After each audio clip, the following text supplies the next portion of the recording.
let's get into these mortgage foreclosures, and then we're going to get into a woman that got her car repossessed and how she feels about that and all of that.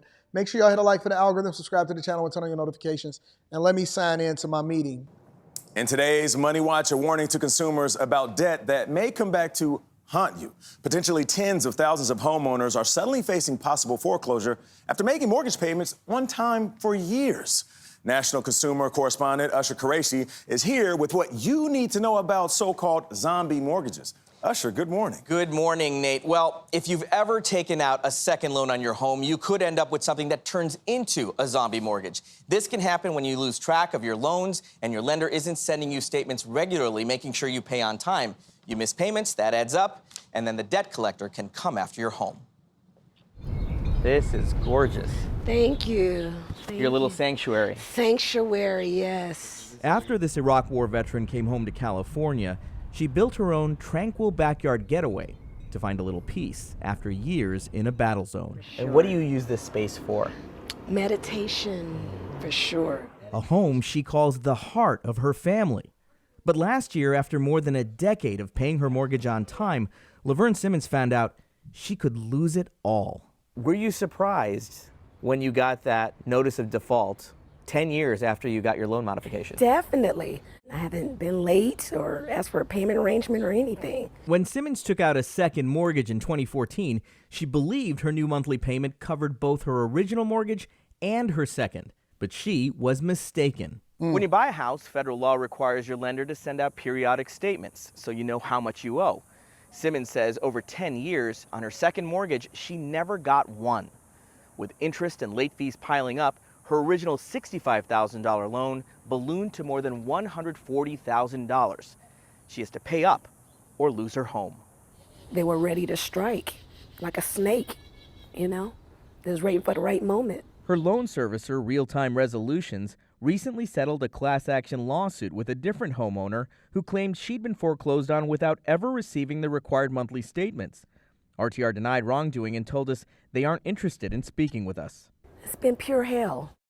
I served my country. I got injured in Iraq. I come home, and this is what I have to go through as a veteran. Exhausting me. Yes.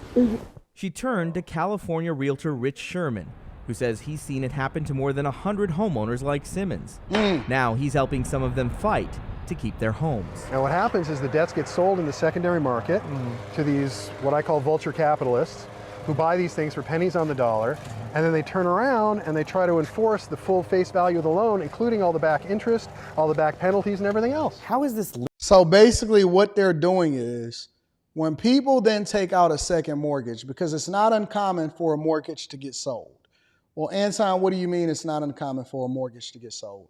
That means that whoever is the originator of the mortgage or the original mortgage holder often at times sells your mortgage over to a different lender for whatever reason. It could be more risk.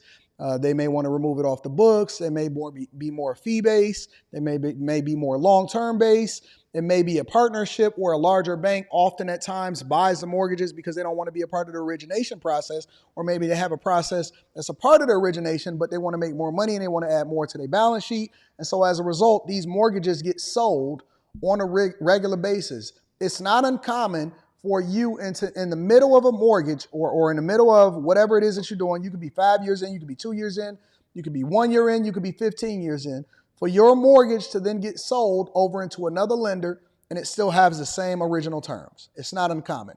But often at times people are taking out second mortgages.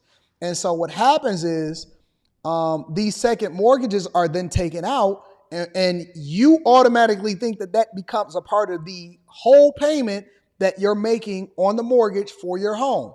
In reality, that second mortgage got sold over to somebody else because for whatever reason, and now you're wondering, you're saying, well, Anton, how were they able to buy it for pennies on the dollar? Why would somebody take a loss on a mortgage? The same way that these debt collectors take a loss when you decide that you don't want to pay your credit card bills. What do you mean? Well, they never actually sent out a statement, or maybe they sent out a statement, or maybe they got the wrong address for whatever reason. But there's a miscommunication in there, right? Because you're supposed to be paying that second mortgage also. You see how debt then becomes complicated, and then all of the things that you paid for on your entire house or your entire life, you really was just a lessee and then now they're coming over technically to come and get your property, and they're going to get it too. They're going to get it. So what happens is, for whatever reason, you haven't been paying on that thing, and maybe they didn't send you the notifications or whatever. Maybe it was a miscommunication. We don't know. But you haven't been paying on that second thing, and so it's technically in default, or it's technically behind whatever the terms are that you agreed to pay for that second mortgage. So because it is a debt, or it's something that's going into collections, they then want it offloaded off of their books. So they're going to take the loss, they sell it for pennies on the dollar so that they can get something in return for it. And the people that they sell it to then becomes a predator, because they want to come back and get all of the back payments that you were supposed to pay, or they going to take your property. And that's why they call them zombie mortgages, because it's something that you didn't know that was going to be coming up. And then they want all of the interest, they want all of the payments, and you got to pay it within a month or two in order for you to still have your home. And this is how they then come in and get your crib, even though your crib isn't appreciated. And so I'm assuming that they then have to pay off the rest of the mortgage in order to get it from the original lender, and then they get it whole in their name, and you get kicked out of your property. And this is happening all across the country. I wouldn't even report on this if this was not something big, but this is basically happening all across the country. I'll give you an example. I'll show you a couple other people that it's happening to.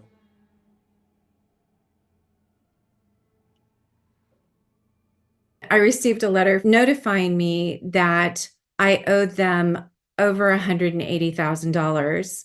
Who can come up with that? An initial payment due of over $50,000, and that I was behind by over 5,000 payments. And I looked at this, and I mean, I didn't recognize it. I didn't know what it was from. And so I did what you're supposed to do. And I just wrote to them disputing the debt, saying, can you give me information about the debt? You know, who was it with? How much was it for? Who signed for it?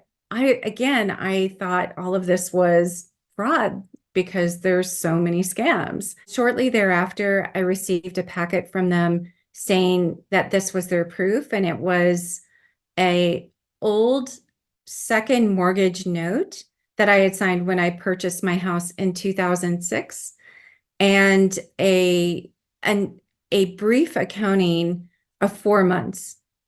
So basically showing the amount owed and a late fee because I hadn't paid the $50,000. They running it up on y'all. And at that point, I was so either way, they in a win-win situation, because they either gonna get all of the money, including all of the fees and all of the back pay, and they pay pennies on the dollar, so they're gonna benefit from it, or they're gonna take your home and then be able to get the appreciated value of that property. like, wait a second.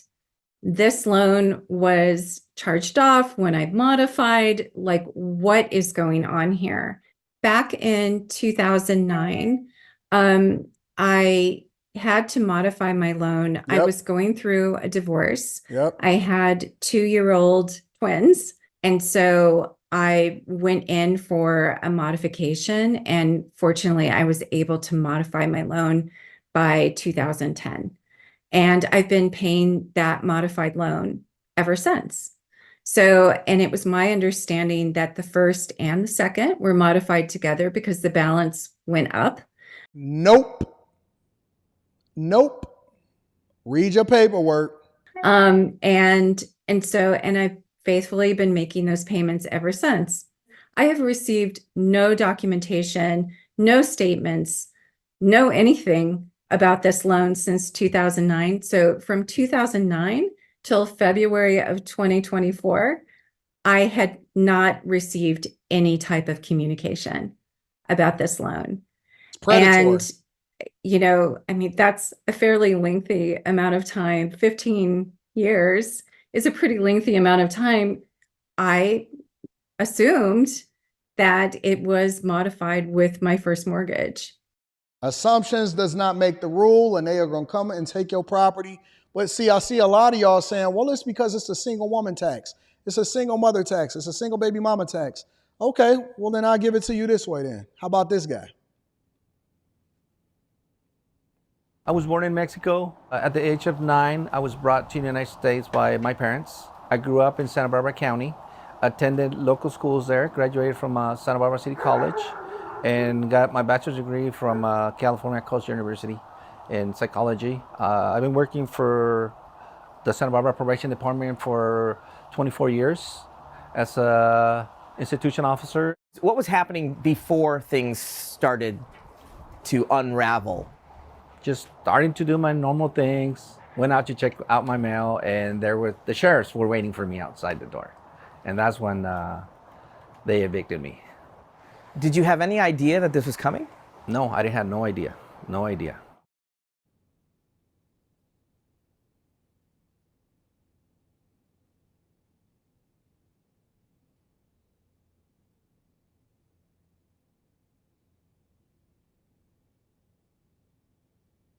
I didn't get a bill at all. I didn't get a bill at all. No. And as a result of that, basically, there was a second mortgage on the house, a Yes. zombie mortgage. Yeah, zombie mortgage. Yes. That came to life. Yes. Last June. Yes.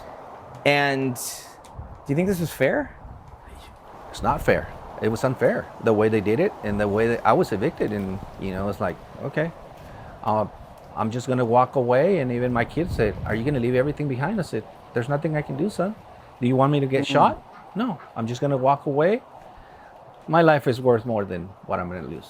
So that's basically what I told my son. Now your situation is I'm staying with my son in a room. I had to relocate my family to a different state and still working for the Santa Barbara County Probation Department. you've been That's crazy. That is absolutely crazy and insane, bro. I just cannot imagine that I've been paying this mortgage on this house for all of this time, and then some zombie mortgage can just come up.